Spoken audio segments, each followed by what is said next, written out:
Hello friends, so wala nang hilamos. So ngayon, magpa-flight ako ng AirAsia flight. Ayan. AirAsia flight. So jet flight naman tayo ng AirAsia.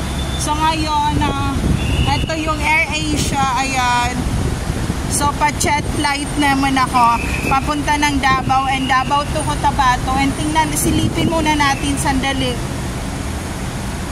And sinabihan ako nung security sa airport na, "Hi miss, maganda." Sabi ko, hindi pa ako nag-makeup. Sabi niya, mas bagay sa'yo hang hindi nagme-makeup. So ayan, pakita ko muna yung AirAsia.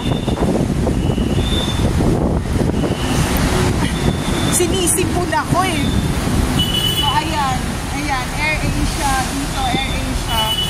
Ayan, yung aeroplano.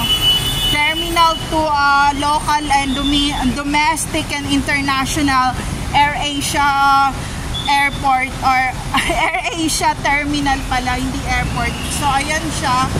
Ayan yung AirAsia, ayan.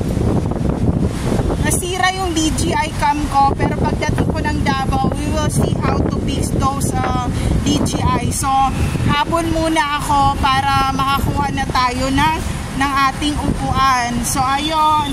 So, ito yung view dito. So, ito yung aking outfitan. So, ayan. Ayan yung view.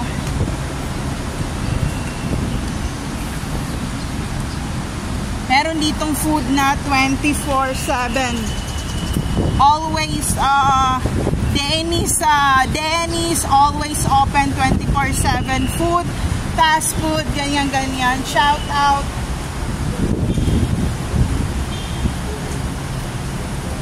So ayun, pasok na tayo sa loob and I'm wearing my husband sunglass pala kasi nawala yung sunglass ko. So ayan, gamit ko yung kanyang sunglass. And itong sunglass na to, naiwan niya to sa desk ng office niya nung 2000, siguro 2007 or hindi, 2018 ata, mga ganun, 2018 to 2017. So ayun, hiniram ko muna be. Ayan, hiniram ko muna. So pasok na ako sa loob. So ayun, ang init. Di pa ako nag-breakfast and lunch. Ito yung view dito.